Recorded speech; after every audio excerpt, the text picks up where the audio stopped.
കവിഞ്ഞൊഴുകുമി അനുഗ്രഹം നിറഞ്ഞൊഴുകുമി അനുഗ്രഹം കവിഞ്ഞൊഴുകുമി അനുഗ്രഹം നിറഞ്ഞൊഴുകുമി അനുഗ്രഹം എൻ പാപവും ശാപവും ഒഴുകി ദൂരയാ ഞാൻ സൗഖ്യമാ നീതിയാ ദൈവ പൈതലാ യേശുവിൻ സ്വന്തമായി തീർന്നു ഞാൻ എന്നെന്നും കവിഞ്ഞൊഴുകുമി അനുഗ്രഹം നിറഞ്ഞൊഴുകുമി അനുഗ്രഹം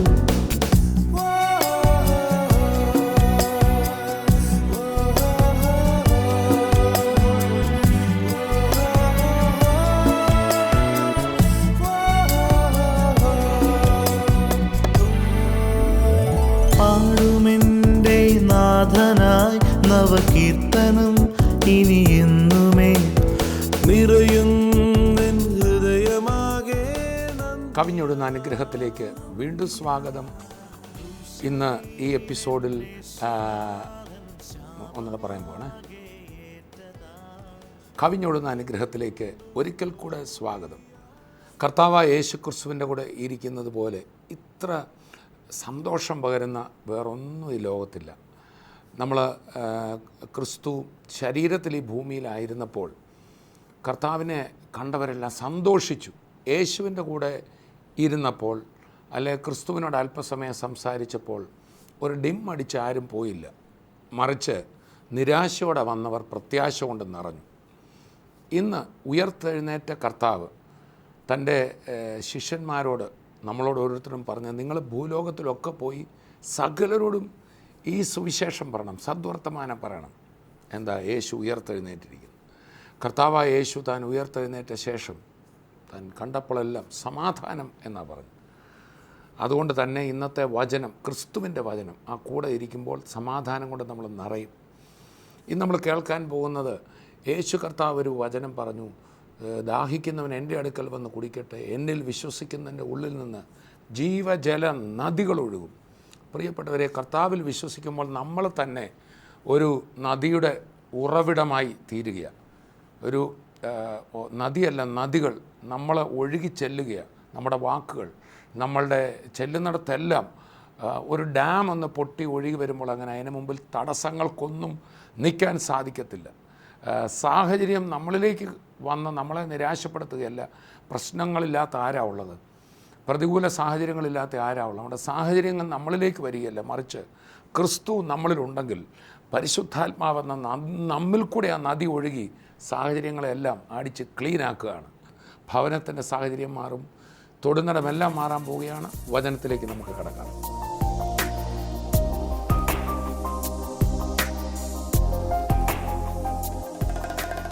Our life is empty, our life is useless without having a fellowship with Jesus Christ. യേശു ക്രിസ്തുവുമായിട്ടൊരു കൂട്ടായ്മ ഇല്ല എങ്കിൽ നമ്മുടെ ജീവിതം ശൂന്യമായി പോകും, അത് പ്രയോജനരഹിതമായി തീരും. Just like we used to go to Sunday service before we got saved, watched something happening and coming, that will be our life. നാം രക്ഷിക്കപ്പെടുന്നതിന് മുമ്പ് ഞായറാഴ്ച ആരാധനയ്ക്ക് പോകും, എന്തൊക്കെയോ കണ്ടിട്ട് മടങ്ങി വരും. അങ്ങനെ പ്രയോജനമില്ലാത്ത ഒരു ആരാധനയായി പോകും.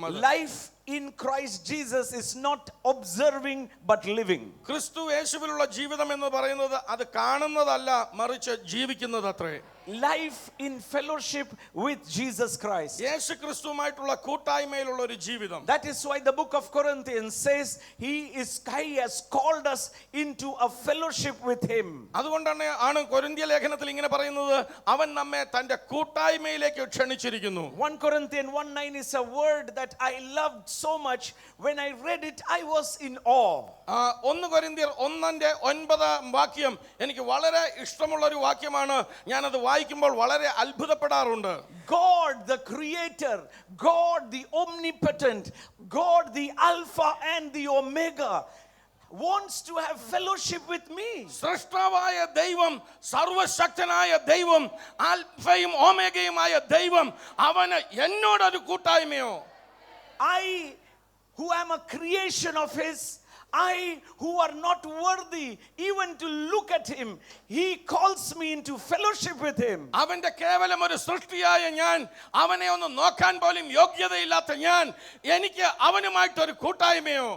The word says like this. വചനം ഇപ്രകാരം പറയുന്നു, തന്റെ പുത്രനും നമ്മുടെ കർത്താവായ യേശു ക്രിസ്തുവിന്റെ കൂട്ടായ്മയിലേക്ക് നിങ്ങളെ വിളിച്ചിരിക്കുന്ന ദൈവം വിശ്വസ്തൻ. Hallelujah. Hallelujah. We were invited into this fellowship. ഈ കൂട്ടായ്മയിലേക്ക് നിങ്ങളെ ക്ഷണിച്ചിരിക്കുകയാണ്. And that is why the Bible says, അതുകൊണ്ട് അത്ര വേദപുസ്തകം പറയുന്നു, to have this fellowship, ഈ കൂട്ടായ്മ ലഭിക്കേണ്ടതിന് God had to do something. ദൈവം ചിലതൊക്കെ ചെയ്യേണ്ടതായിട്ടുണ്ട്.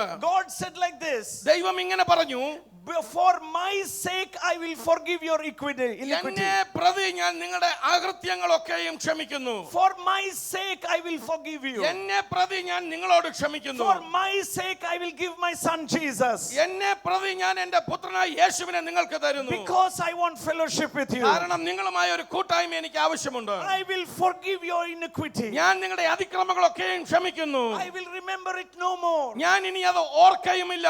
Because I want to have fellowship with me. കാരണം നിങ്ങളുമായ ഒരു കൂട്ടായ്മ എനിക്ക് ആഗ്രഹമുണ്ട്. Again, just imagine. വീണ്ടും ഒന്ന് ചിന്തിച്ചു നോക്കിയാട്ടെ. Our human mind cannot comprehend it. ഒരു മാനുഷിക ബുദ്ധിക്ക് ഇത് ഉൾക്കൊള്ളുവാൻ കഴിയുകയില്ല. Never can this mind understand this mystery. നമുക്ക് ഈ മർമ്മം മനസ്സിലാക്കുവാൻ കഴിയുകയില്ല.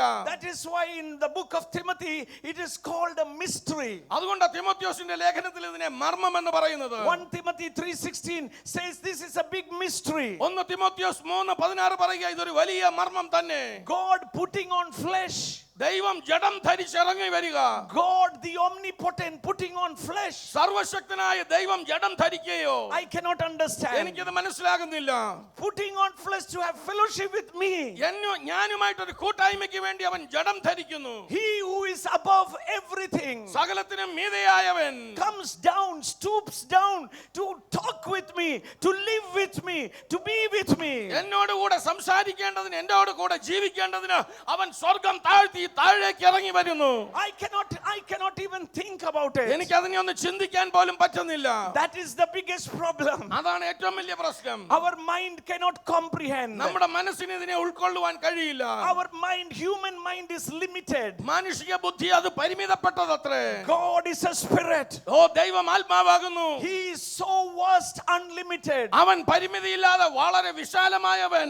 He coming into a flesh unimaginable. അവൻ ഒരു ചുരുങ്ങിയ ജഡത്തിലേക്ക് ഇറങ്ങി വരുന്നത് ചിന്തിക്കാൻ പോലും പറ്റില്ല. Just imagine, today morning I was trying to put on my old shirt. ഇന്ന് ഒന്ന് ചിന്തിച്ചു നോക്കി. ഇന്ന് രാവിലെ ഞാൻ എൻ്റെ ഒരു പഴയ ഷർട്ട് ഇടാൻ ശ്രമിച്ചു.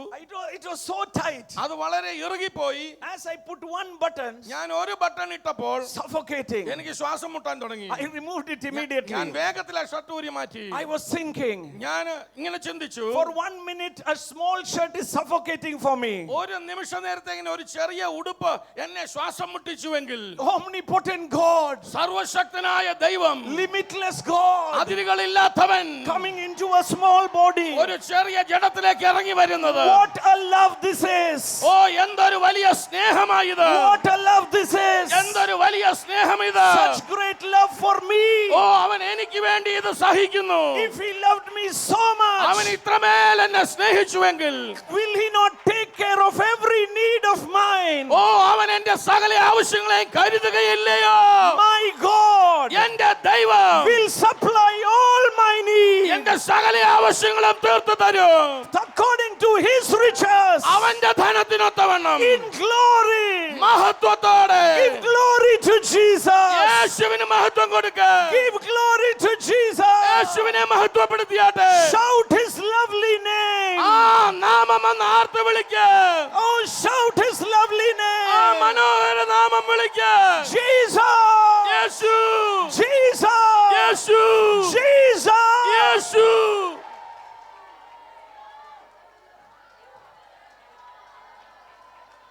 Many a times we are complaining. Many a times we are saying we did not get this and we did not get that. പലപ്പോഴും നമ്മൾ പരാതി പറയാറുണ്ട്. പലപ്പോഴും എനിക്ക് അത് കിട്ടിയില്ല ഇത് കിട്ടിയില്ലെന്ന് പരാതി But പറയാറുണ്ട്. can you comprehend the omnipotent God put on flesh just for me? ഓ, എന്നാലൊന്ന് ചിന്തിക്കാമോ? സർവശക്തനായ ദൈവം കേവലം എനിക്ക് വേണ്ടി മാത്രം അവൻ ജഡം ധരിച്ചിറങ്ങി വന്നു. And if he can do that, അവൻ അത് ചെയ്യുവാൻ കഴിയുമെങ്കിൽ he can take care of every need of mine. എന്റെ സകല ആവശ്യങ്ങളെയും നോക്കി നടത്തുവാൻ അവൻ പ്രാപ്തൻ തന്നെ. He will never leave me nor forsake me. അവൻ എന്നെ ഒരു നാളും കൈവിടുകയില്ല, ഉപേക്ഷിക്കുകയുമില്ല. Oh, give glory to Jesus. യേശുവിന് മഹത്വം കരട്ടെ. Hallelujah. Hallelujah. Many a time we want to understand Jesus by our human mind. പലപ്പോഴും നമുക്ക് നമ്മുടെ മാനുഷിക ബുദ്ധി കൊണ്ട് യേശുവിനെ മനസ്സിലാക്കുവാൻ കഴിയുകയില്ല. The Bible says in 1 Corinthians 2:14, our human mind cannot comprehend God. 1 കൊരിന്ത്യർ 2:14 വേദപുസ്തകം പറയുന്നു, മനുഷ്യ ബുദ്ധിക്ക് ദൈവത്തെ ഉൾക്കൊള്ളുവാൻ കഴിയുന്നില്ല, ചിന്തിക്കുവാൻ പോലും കഴിയുന്നില്ല. Because for it is truly foolishness. കാരണം അവന്റെ ബുദ്ധിക്ക് അത് പൂർണ്ണമായും ഭോഷത്വമായി തോന്നും. That is why the biggest miracle had to happen. അതുകൊണ്ടാണ് ഏറ്റവും വലിയൊരു അത്ഭുതം നടക്കേണ്ടതിന്റെ ആവശ്യം. 1 Timothy 5:23 the Bible says 1 Timotheos 5:23 വേദപുസ്തകം പറയുന്നു, that our spirit, soul and body be made blameless at the arrival of our Lord. നമ്മുടെ ആത്മാവ്, ദേഹി, ദേഹം ഇവയെല്ലാം അവന്റെ മുമ്പിൽ കളങ്കമില്ലാത്തവരായി നിൽക്കേണ്ടതിന്. Hallelujah. Hallelujah. He will keep us blameless. അവൻ നമ്മെ കളങ്കമില്ലാത്തവരായി സൂക്ഷിക്കുന്നു. Oh, let me tell you one thing. ഇന്ന് ഞാൻ നിങ്ങളോടൊന്ന് പറയട്ടെ, Never lose sight of eternity. നിത്യതയെക്കുറിച്ചുള്ള കാഴ്ചപ്പാട് നഷ്ടമാക്കി കളയരുത്. Many a time when we lose sight of eternity is when we hold on to this earth, hold on to the petty things of life. ഈ ലോകത്തെ നമ്മൾ മുറുകെ പിടിക്കുമ്പോൾ, ഈ ലോകത്തിലെ നിസ്സാര കാര്യങ്ങളെ കുറിച്ച് നമ്മൾ വ്യാകുലപ്പെടുമ്പോൾ നമുക്ക് നിത്യതയെക്കുറിച്ചുള്ള കാഴ്ചപ്പാട് നഷ്ടമായി പോകുന്നു. നിത്യതയുടെ കാഴ്ചപ്പാട് നഷ്ടപ്പെടുമ്പോഴാണ് ചെറിയ കാര്യങ്ങളെ പിടിക്കുന്നത്, ആമേൻ. ചെറിയ കാര്യങ്ങളെ കുറിച്ച് വിചാരപ്പെടുന്നത്. ആമേൻ. ഇന്നും നിങ്ങൾക്കും എനിക്കും ഒരു ഉറപ്പുണ്ട്, എങ്ങോട്ടാ ഈ യാത്ര, എങ്ങോട്ടാ ഞങ്ങൾ പോകുന്നത്. നാം പ്രസംഗിച്ചവനും നാം കാണാതെ സ്നേഹിച്ചവനായ യേശുവിനെ നിങ്ങളും ഞാനും മുഖാമുഖം വാസ്തവത്തിൽ കാണുന്ന ഒരു ദിവസമുണ്ട്. ആമേൻ. Hallelujah. Hallelujah. Our life is preparing for the arrival of the King of Kings. രാജാധിരാജാവിന്റെ വരവിനായി നമ്മുടെ ജീവിതം Our ഒരുങ്ങിക്കൊണ്ടിരിക്കുകയാണ്. life is not eternal on this earth. We are eternally belonging to Jesus. നാം ഈ ഭൂമിക്ക് വേണ്ടി നിത്യമായി ഒരുക്കപ്പെട്ടവരല്ല, മറിച്ച് യേശുവിന് വേണ്ടി നിത്യമായി ഒരുക്കപ്പെട്ടവരത്രേ. The Bible says വേദപുസ്തകം പറയുന്നു, the spirit, soul and the body. ആത്മാവ്, ദേഹി, ദേഹം. The body can understand things that it can see, smell, touch or feel. നമ്മുടെ ദേഹം എന്ന് പറയുന്നത് കാണുന്നതിനെ, കേൾക്കുന്നതിനെ, തൊടുന്നതിനെ, അനുഭവിക്കുന്നതിനെ മനസ്സിലാക്കുന്നത് അത്രേ. Our soul is thoughts, emotions and action. നമ്മുടെ ദേഹി എന്ന് പറയുന്നത് ചിന്തകൾ, വികാരങ്ങൾ, പ്രവർത്തനങ്ങൾ. Oh, we cannot understand the faculty of the God who is a spirit by our soul or the body. ദൈവം ആത്മാവാകുന്ന ദൈവത്തിന്റെ ആ കഴിവുകളെ, കൃപകളെ മനസ്സിലാക്കുവാൻ നമ്മുടെ ശരീരത്തിനോ നമ്മുടെ ദേഹിക്കോ കഴിയുന്നതല്ല. Hallelujah. Hallelujah. Can you touch the air? നമുക്ക് ഈ അന്തരീക്ഷത്തെ തൊടുവാൻ കഴിയുമോ? No, we are living in it. നാം അതിനകത്ത് ജീവിക്കുകയാണ്. We cannot see it, we cannot touch it. നമുക്കത് കാണാൻ കഴിയുന്നില്ല, നമുക്കതിനെ തൊടുവാൻ കഴിയുന്നില്ല. We can feel it only. എന്നാൽ നമുക്കതിനെ അനുഭവിക്കുവാൻ കഴിയും. Also our emotions. അതുപോലെ തന്നെ വികാരങ്ങൾ. We cannot see, we cannot feel, or it does not emotionally churn us. നമ്മൾ വികാരങ്ങൾ നമുക്ക് തൊടാൻ പറ്റുന്നില്ല, നമുക്ക് കാണാൻ കഴിയുന്നില്ല, നമ്മളെ അത് ഇളക്കുന്നു. The Bible says very clearly in the book of John, Jesus talking to the Samaritan woman, that God is a spirit and those who worship him must worship him in spirit and in truth. യോഹന്നാൻ എഴുതിയ സുവിശേഷത്തിൽ ആത്മാവാകുന്ന ദൈവത്തെക്കുറിച്ച് യേശു പറയുകയാണ്, ദൈവം ആത്മാവാകുന്നു, അവനെ ആത്മാവിലും സത്യത്തിലും ആരാധിക്കണം. So the challenge is അവിടെയുള്ള വെല്ലുവിളി ഇതാണ്, that through our mind, through our body we cannot understand God. നമ്മുടെ ദേഹം കൊണ്ടോ നമ്മുടെ ദേഹി കൊണ്ടോ ദൈവത്തെ മനസ്സിലാക്കുവാൻ നമുക്ക് കഴിയുന്നില്ല. We can read the Bible by heart but we cannot understand നമുക്ക് God. വേദപുസ്തകത്തെ കാണാതെ പഠിക്കുവാൻ കഴിയും, പക്ഷേ നമുക്ക് ദൈവത്തെ മനസ്സിലാക്കുവാൻ കഴിയുകയില്ല. In the college, in the school, they read and study. We all studied in the colleges. We faced examination. It was all with our mind. We studied a subject. നമ്മൾ സ്കൂളുകളിലും കോളേജുകളിലും പഠിക്കുമ്പോൾ, പരീക്ഷകൾ എഴുതുമ്പോൾ നന്നായിട്ട് പഠിച്ച് പരീക്ഷകൾ നേരിടാറുണ്ട്. പക്ഷെ അത് നമ്മുടെ മനസ്സുകൊണ്ട് നമ്മുടെ ബുദ്ധി കൊണ്ട് അതിനെ ആ വിഷയങ്ങളെ പഠിക്കുന്നത്. You can read the Bible. നിങ്ങൾക്ക് വേദപുസ്തകം വായിക്കാം. You can quote the Bible. നിങ്ങൾക്ക് ഈ വേദപുസ്തകത്തെ ഉദ്ധരിക്കുവാൻ കഴിയും. But to understand God, എന്നാൽ ദൈവത്തെ മനസ്സിലാക്കണമെങ്കിൽ intellect cannot do it. ബുദ്ധിക്ക് അതിന് കഴിവില്ല. Because God is a spirit. കാരണം ദൈവം ആത്മാവാകുന്നു. Because God is a spirit. ദൈവം ആത്മാവാകുന്നു. And all his things are spiritual. അവന്റെ കാര്യങ്ങളെല്ലാം ആത്മീയമത്രേ. That is why അതുകൊണ്ടത്രേ when Jesus was talking to Nicodemus, യേശു കർത്താവ് നിക്കോദിമോസിനോട് സംസാരിക്കുമ്പോൾ John chapter 3 verse 3, the Bible says, യോഹന്നാൻ 3-ാം അധ്യായം അതിന്റെ 3-ാം വാക്യം വേദപുസ്തകം പറയുന്നു. we all know it by heart. നമുക്കതെല്ലാം കാണാപാഠം അറിയാവുന്നതാണ്. Jesus said like this, യേശു ഇപ്രകാരം പറഞ്ഞു, most assuredly I say to you, unless one is born again, you cannot see the kingdom of God. യേശു അവനോട് ആമേൻ ആമേൻ ഞാൻ നിന്നോട് പറയുന്നു പുതുതായി ജനിച്ചില്ല എങ്കിൽ ദൈവരാജ്യം കാണുവാൻ ആർക്കും കഴിയുകയില്ല എന്ന് ഉത്തരം പറഞ്ഞു. It is the kingdom of God is not observing. Let me tell you again, Jesus cannot be learnt or be observed. It is to be lived. He is to be lived. He is to be experienced. He is something far greater than this limited mind. ദൈവരാജ്യത്തെ നമുക്ക് കാണുവാൻ കഴിയുന്നില്ല. യേശു ക്രിസ്തുവിനെ നമുക്ക് കാണുവാനോ അതിനെ നോക്കി കാണുവാനോ മനസ്സിലാകുകയില്ല. എന്നാൽ നാം അവനിൽ ജീവിക്കുകയാ. ദൈവരാജ്യത്തിൽ നമ്മൾ ജീവിച്ചാണ് നമ്മൾ അതിനെ അറിയുന്നത്. When Nicodemus heard this, Nicodemos ഇത് കേട്ടപ്പോൾ he was surprised. താൻ അത്ഭുതപ്പെട്ടു പോയി. He said like this, താൻ ഇപ്രകാരം ചോദിച്ചു, how can a man be born when he is old? ഒരു മനുഷ്യൻ വൃദ്ധനായ ശേഷം എങ്ങനെ വീണ്ടും ജനിക്കും? Can he enter the womb the second time? അവന് വീണ്ടും അമ്മയുടെ ഉദരത്തിലേക്ക് പ്രവേശിപ്പാൻ കഴിയുമോ? Naturally. സ്വാഭാവികമായി. Because Jesus is speaking something greater. യേശു കർത്താവ് അങ്ങനെ സ്വാഭാവികമായ കാര്യമല്ല, അതിലും ഉന്നതമായ കാര്യമാണ് Born പറയുന്നത്. again, Nicodemus cannot understand by his intellect. തന്റെ ബുദ്ധി കൊണ്ട് ഈ നിക്കോദിമോസിന് വീണ്ടും ജനിക്കുക എന്ന് പറയുന്നതിനെ മനസ്സിലാക്കുവാൻ കഴിഞ്ഞില്ല. Jesus is talking about a higher thing. യേശു കർത്താവ് ഉന്നതമായ ഒരു കാര്യമാണ് പറയുന്നത്. Jesus replied and said, യേശു കർത്താവ് ഇപ്രകാരം മറുപടി പറഞ്ഞു. in verse 6, അതിന്റെ 6-ാമത്തെ വാക്യം, that which is born of the flesh is flesh, and that which is born of the spirit is spirit. Do not marvel that I said to you, you must be born again. ജഡത്താൽ ജനിച്ചത് ജഡമാകുന്നു ആത്മാവിനാൽ ജനിച്ചത് ആത്മാവാകുന്നു നിങ്ങൾ പുതുതായി ജനിക്കണമെന്ന് ഞാൻ നിന്നോട് പറയുകയാൽ ആശ്ചര്യപ്പെടരുത്. Jesus is saying those who are born in the flesh are flesh. ജഡത്താൽ ജനിച്ചത് ജഡമാകുന്നു എന്ന് യേശു പറയുന്നു. I am born to a parent. ഞാൻ ഒരു മാതാപിതാക്കൾക്ക് പിറന്നു. I am born in the flesh. ഞാൻ ഈ ജഡത്തിൽ ജനിച്ചു. I can understand my parents, എന്റെ മാതാപിതാക്കളെ എനിക്ക് മനസ്സിലാക്കാം, live with them, അവരുമായി ജീവിക്കാം, take care of them അവരെ കരുതാം. in the flesh. ജഡത്തിൽ I can do so. അവരെ അങ്ങനെ ചെയ്യാം. Jesus says എന്നാൽ യേശു പറയുന്നു, the same thing അത് തന്നെ in the spiritual realm it is going to happen. ആത്മീയ മണ്ഡലത്തിലും അങ്ങനെ തന്നെ നടക്കാൻ പോവുക. God the Spirit ദൈവം ആത്മാവാകുന്ന is ദൈവം going to make your inner man, the spirit man, born again. നിങ്ങളുടെ അകത്തെ മനുഷ്യനെ ആത്മ മനുഷ്യനെ വീണ്ടും ജനിപ്പിക്കുന്നു. The spirit is going to give birth to a spirit. ആത്മാവ് ഒരു ആത്മാവിന് ജന്മം കൊടുക്കുന്നു. Flesh gave birth to a flesh.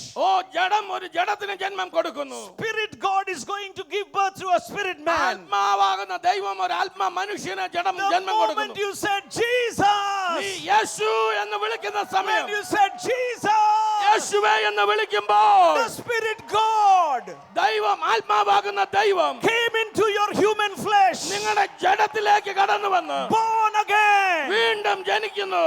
Oh, Father and Son became one. അങ്ങനെ പിതാവും പുത്രനും ഒന്നായി തീരുന്നു. I am now a spirit being. ഞാൻ ഇപ്പോൾ ഒരു ആത്മ മനുഷ്യനായി. Hallelujah. Hallelujah. God, the Spirit, gave birth to a spirit man. ആത്മാവാകുന്ന ദൈവം ഒരു ആത്മ മനുഷ്യന് ജന്മം കൊടുക്കുന്നു. Now I can understand something when I walk in the Spirit.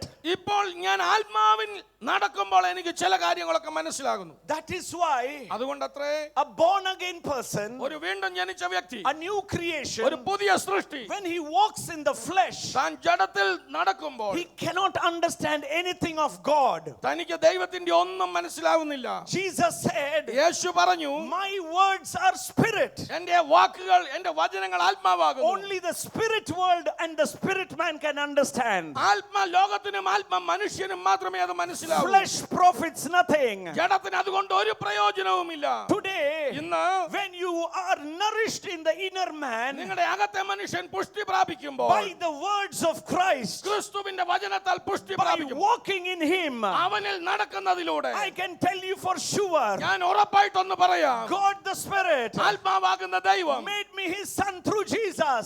എന്നെ അവന്റെ പുത്രനായ യേശുവിലൂടെ എനിക്ക് പുത്രത്വം തന്നു. I have now a life that I can overcome the whole world. മുഴുവൻ ലോകത്തെയും അതിജീവിക്കുവാൻ, അതിനെ മറികടക്കുവാനുള്ള ഒരു ജീവിതം ഇന്ന് എനിക്കുണ്ട്. I can do all things through Christ who is strengthening me. എന്നെ ശക്തനാക്കുന്ന യേശു മുഖാന്തരം എനിക്ക് സകലതും ചെയ്യുവാൻ കഴിയും. And Christ is my victory. ഓ, എന്റെ യേശുവാണ് എന്റെ ജയം. In Christ is my overcoming life. ക്രിസ്തുവിലത്രേ എന്റെ ജയ ജീവിതം. Hallelujah. Hallelujah. Turn to someone and say, you can never be a failure when you are in Christ. അടുത്തിരിക്കുന്നയാളെ തൊട്ടുകൊണ്ട് പറഞ്ഞാട്ടെ, ക്രിസ്തുവിലായാൽ നിനക്ക് ഒരിക്കലും തോൽക്കുവാൻ കഴിയുകയില്ല. Oh, don't observe Christianity, live a life in Christ. ക്രിസ്ത്യാനിത്വത്തെ നോക്കിക്കാണുകയല്ല, ക്രിസ്ത്യാനിത്വത്തെ നീ ജീവിച്ചാൻ അറിയുക. Live in Christ. ക്രിസ്തുവിൽ നീ ജീവിക്കാം. Taste him, he is good. അവൻ നല്ലവനെന്ന് രുചിച്ചറിവി. Hallelujah. Hallelujah. The question is, how can we get the salvation? The question is, how can we use the salvation? ഈ രക്ഷയെ എങ്ങനെ പ്രാപിക്കാം എന്നുള്ളതല്ല ചോദ്യം, ഈ രക്ഷയെ എങ്ങനെ ഉപയോഗിക്കാം എന്നുള്ളതാ ചോദ്യം. That is why the Bible says, work it out. അതുകൊണ്ടാണ് വചനം പറയുന്നു, അതിനെ പ്രവർത്തിച്ചെടുക്കുക. Hallelujah. Hallelujah. And that is only happening when my spirit man has a fellowship with the spirit God. ഇത് എന്റെ ആത്മ മനുഷ്യന് ആത്മാവാകുന്ന ദൈവവുമായി ഒരു ബന്ധത്തിൽ കൂടെ മാത്രമേ ഇത് സംഭവിക്കൂ. There is no shortcut. അതിന് വേറെ കുറുക്ക് വഴികളില്ല. Hallelujah. Hallelujah. Every morning when you wake up, spend your time with God. എല്ലാ പ്രഭാതത്തിലും നിങ്ങൾ ഉണർന്നെഴുന്നേൽക്കുമ്പോൾ ദൈവസന്നിധിയിൽ നിങ്ങൾ സമയം He ചെലവഴിക്കുക. will tell you today's plan. ഇന്നത്തെ പദ്ധതി എന്താണെന്ന് അവൻ നിനക്ക് ഇന്ന് പറഞ്ഞു തരും. He will show you today's way. ഇന്നത്തെ വഴികൾ അവൻ നിനക്ക് കാട്ടിത്തരും. For God, every day is a new day. ദൈവത്തെ സംബന്ധിച്ച് ഓരോ ദിവസവും ഒരു പുതിയ ദിവസമാണ്. When he was leading Israel through the desert, താൻ ഇസ്രായേലിനെ ആ ദേശത്തെ അവൻ മരുഭൂമിയിലേക്ക് നയിക്കുമ്പോൾ he did not give them one truckload of bread. താൻ അവർക്ക് ഒരു വണ്ടി നിറയെ അപ്പം കൊടുക്കുകയായിരുന്നില്ല. Every day fresh manna used to come. ഓരോ ദിവസവും പുതിയ മന്ന അവർക്ക് കൊടുത്തു. Take that fresh word of God every day. ഓരോ ദിവസവും ദൈവത്തിൽ നിന്ന് പുതുതായിട്ടുള്ള വചനങ്ങൾ ഏറ്റെടുക്കുക. Let the word of Christ dwell in us richly. ക്രിസ്തുവിന്റെ വചനം നമ്മുടെ ഉള്ളിൽ സമൃദ്ധിയായി വസിക്കുമാറാകട്ടെ. Receive from him every day new things. അവനിൽ നിന്ന് ഓരോ ദിവസവും പുതിയ കാര്യങ്ങൾ സ്വീകരിക്കുക. നാളത്തെ കാര്യം എങ്ങനെ നടക്കുമെന്ന് അറിയത്തില്ല, അത് നാളെ രാവിലെ കർത്താവ് പറഞ്ഞു തരും. ആമേൻ. അടുത്ത വർഷം എൻ്റെ മോൻ 10ാം ക്ലാസ് ജയിച്ചു കഴിഞ്ഞാൽ 11ൽ എവിടെ അഡ്മിഷൻ കിട്ടും, 10ാം ക്ലാസ് ജയിച്ച് കഴിയുന്ന ആ ദിവസം പറഞ്ഞു തരും. കർത്താവ് അഡ്വാൻസ് ആയിട്ടൊന്നും പറയത്തില്ല. അതിൻ്റെ കാരണം മറ്റൊന്നുമല്ല, പറഞ്ഞാൽ പിന്നെ നിങ്ങൾ അലസന്മാരാകും. 2, പിന്നെ എല്ലായിടത്തും പറഞ്ഞു നടക്കും. അതറിയോ എങ്ങനെയൊക്കെ നടക്കാൻ പോകുന്നത്. അവിടെ തടസ്സം വരും. കർത്താവിൻ്റെ വഴി ഡെയിലി ഫ്രഷാ.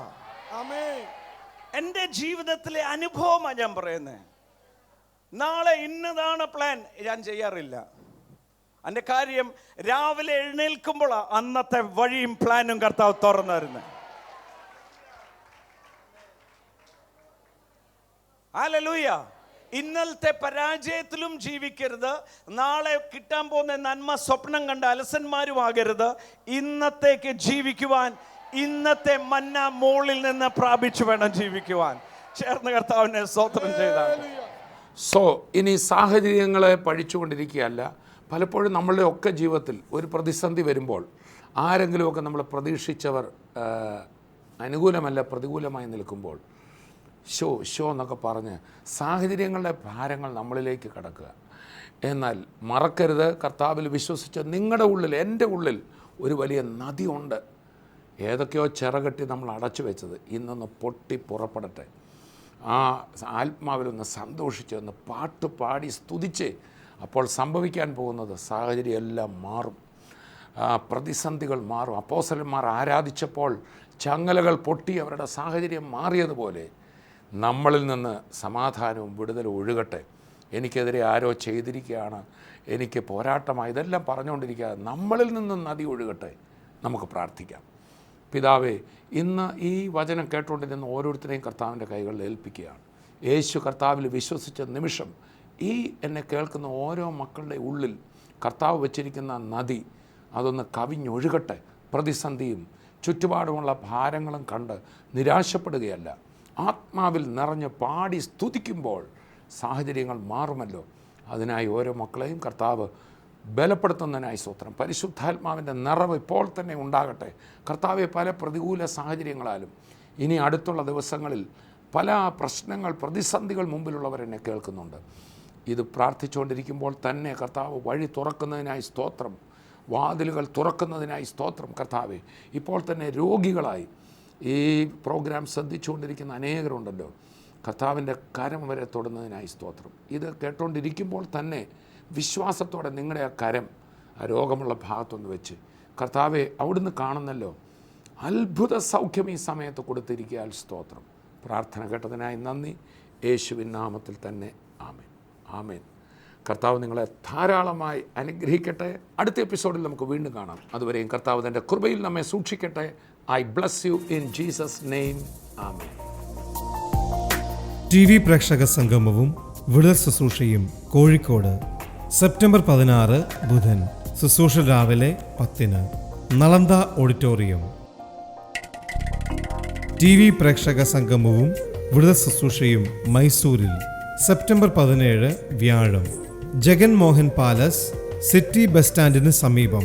ശുശ്രൂഷ രാവിലെ 10-നും വൈകിട്ട് 6-നും. TV പ്രേക്ഷക സംഗമവും വിടുതൽ ശുശ്രൂഷയും എടക്കരയിൽ സെപ്റ്റംബർ 18 വെള്ളി. Prestige palace. ശുശ്രൂഷ വൈകിട്ട് 5:30-ന്. TV പ്രേക്ഷക സംഗമവും വിടുതൽ ശുശ്രൂഷയും മഞ്ചേരിയിൽ സെപ്റ്റംബർ 19 ശനി. Jayashree auditorium, Calicut road.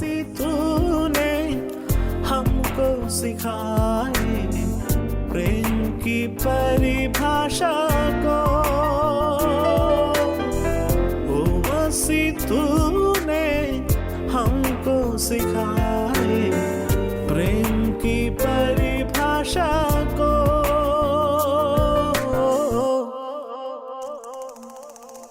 प्रेम का सागर है तू,